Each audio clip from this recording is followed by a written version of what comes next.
So hello everyone, again welcome to our channel Mahajan Physics Classes. Now we are continuing our playlist and this is the playlist for thermodynamics. Our last video is for thermodynamic process जिसमें हम लोग ने चारों process को in short में बता दिया था. ठीक है, अभी हम लोग हर एक वीडियो आने वाला ये वीडियो इसके सामने आने वाले सारे वीडियो हर एक प्रोसेस के हम लोग डिटेल में एक्सप्लेन करेंगे. ठीक है, तो हम लोग पहली प्रोसेस के ऊपर चलते हैं. Thermodynamic process. थर्मोडायनामिक प्रोसेस में पहली प्रोसेस हम लोग चलते हैं जो हमारी आइसोथर्मल प्रोसेस है. ठीक है, आइसोथर्मल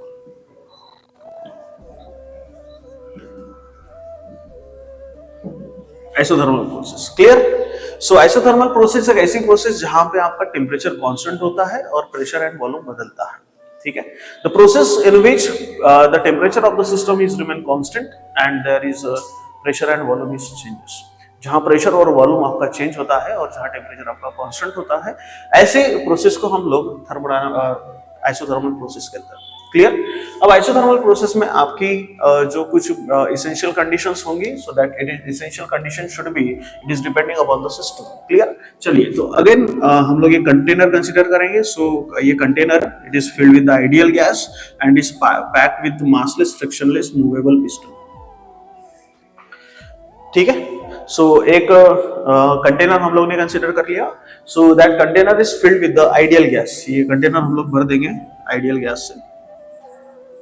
ठीक है, so container this is filled with the ideal gas and it is packed with the massless frictionless movable piston. ये आपका मासलेस फ्रिक्शनलेस मूवेबल पिस्टन है. So this is container. Make sure that the wall of the container should be perfectly conducting. ठीक है, इसका जो wall होगा, so that wall should be perfectly conducting. ठीक है, ये एक आपकी perfectly conducting.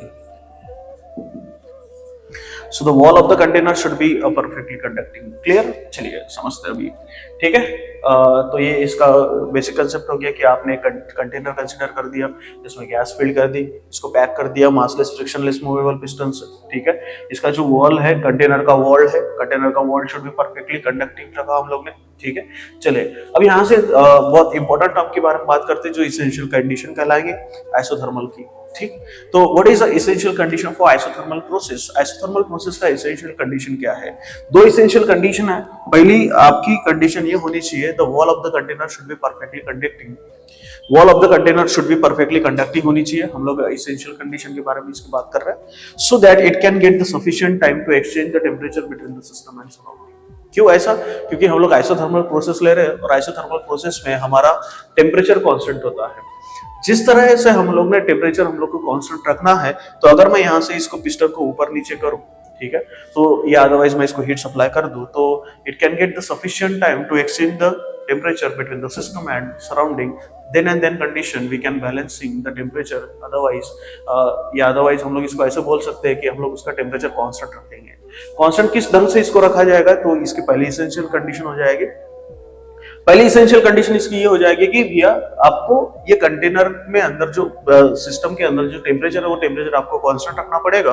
अब वो जो कांस्टेंट रखने के लिए आपकी जो वॉल है, that wall should be perfectly conducting. वो परफेक्टली कंडक्टिंग इसलिए होना चाहिए कि because it can get the sufficient time to exchange the temperature between the system and surrounding. So this is the first essential condition for isothermal. Clear. Now second essential condition for isothermal is the motion.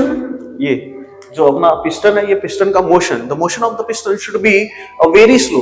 ये piston का जो motion है, ये piston का motion should be very slow, so that it can get the sufficient time to again exchange the heat between the system and surrounding. Clear.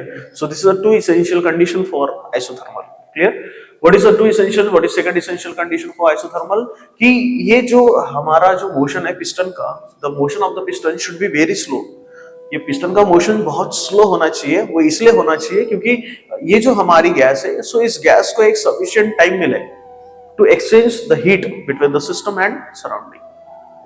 So this is called as these are these two essential condition and this is terms is called as isothermal. Clear. चलिए और सामने चलते हैं हम लोग. ठीक है, ये तो essential condition होगी, इसका theoretical part हो गया. अब हम लोग इसके कुछ इक्वेशंस बनाएंगे work done for isothermal process के लिए.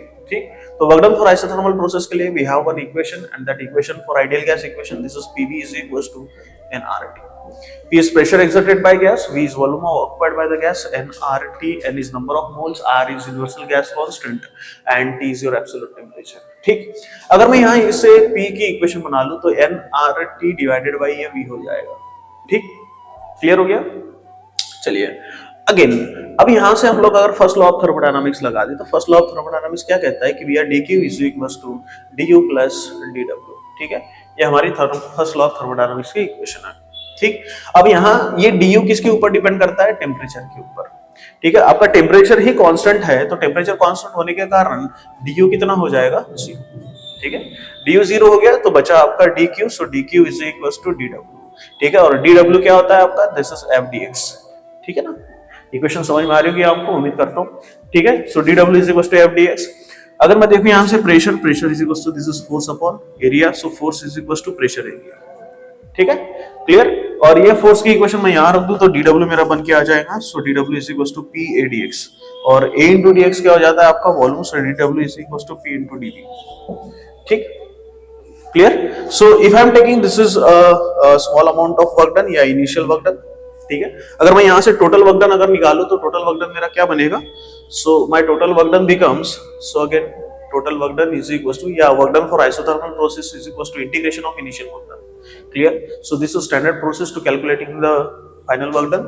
एंड यहां से अगर हम लोग को पिस्टन का मोशन कर रहे हैं तो हमारा एक vi हो जाएगा, एक vf हो जाएगा, या अदरवाइज v1 हो जाएगा, एंड दिस इज v2, या otherwise it can say that it starts from v1 and it ends at v2। ठीक है, so where v1 is the initial volume and v2 is your final volume. v2 क्या है आपकी final volume है, and this is the total amount of work done, and this is the integration of initial work done, so we get the total amount of work done, and integration starts from v1 and it is ends at v2। Clear, चलिए तो again यहां से w की equation रखेंगे, यहां से integration v1 to v2। ठीक है, dw क्या है हमारा, it's a p into dv। ठीक, so again work done is equals to integration, this is v1 to v2। ठीक है, p into dv, and this is the equation for p, nRT upon v, so this is nRT upon v, this is the equation for p, and the remaining term is dv। Clear, तो यहां से nRT constant हो जाएगा, n तो वैसे ही constant है, r भी constant है, t हम लोग कांस्टेंट रख रहे हैं, तो nRT आपका integration, this is v1 to v2 and this is 1 upon v into dv। Clear, ठीक है, सो ये इक्वेशन हमारी कुछ बनेगी। Again we have this equation for work done, so nRT। ठीक है, integration of 1 upon v into dv, सो इट्स log to the base e, है ना, log to the base e into v, and the limits remaining, this is v1 to v2। Equation आपकी बनेगी that is v1 to v2। Clear, and this is the integration of 1 upon v into dv। Now if I am putting the limits, and the formula for putting the limits is upper limit minus lower limit. Upper limit minus lower limit आपका formula होता है, so work done is equals to nRT, है ना, so this is log to the base e। ठीक है, तो यहां से आ जाएगा अपर limit minus lower limit, so it's v2, यहां से bracket minus log to the base e, and this is v1। ठीक है, सो अगेन यहाँ लॉग की प्रॉपर्टी माइनस साइन के हिसाब से लगेगी, सो nRT। ठीक है, यहाँ log to the base e आ गया आपका, सो this is v2 divided by v1। ठीक है, ये इक्वेशन आपकी कुछ ऐसे बन जाएगी। ठीक है, so this is the equation for work done, है ना, ये इक्वेशन होगी आपकी वर्क डन की, but it is in the form of log to the base e।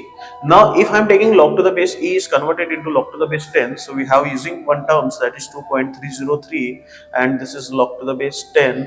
Clear, अगर मेरे को log to the base e convert करना है log to the base 10 में, so we have to convert that is 2.303 log to the base 10। ठीक, सो मैं यहाँ put कर देता हूँ, तो वर्क डन मेरा निकल के आ जाएगा, दिस इज 2.303, ये log to the base e यहाँ पुट कर देता हूँ, 2.303 log to the base 10, so this is 2.303 nRT log to the base 10, and this is v2 divided by v1। So this is the equation for work done for isothermal process। Clear? So this is the equation in terms of volume expansion।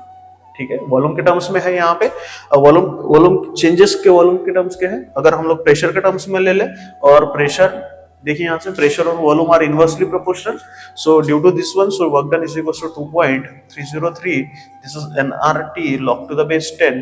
ठीक है, pressure and volume are inversely proportional to each other, so that's why this is P1 divided by P2। So this is the again equation for work done for isothermal process। तो उम्मीद करता हूँ आपको पहली process जो हम लोगों ने आइसोथर्मल प्रोसेस देखी है, ये आपको बहुत अच्छे से समझ में आ गई होगी। क्लियर, और next video is for that is isobaric process के लिए। क्लियर?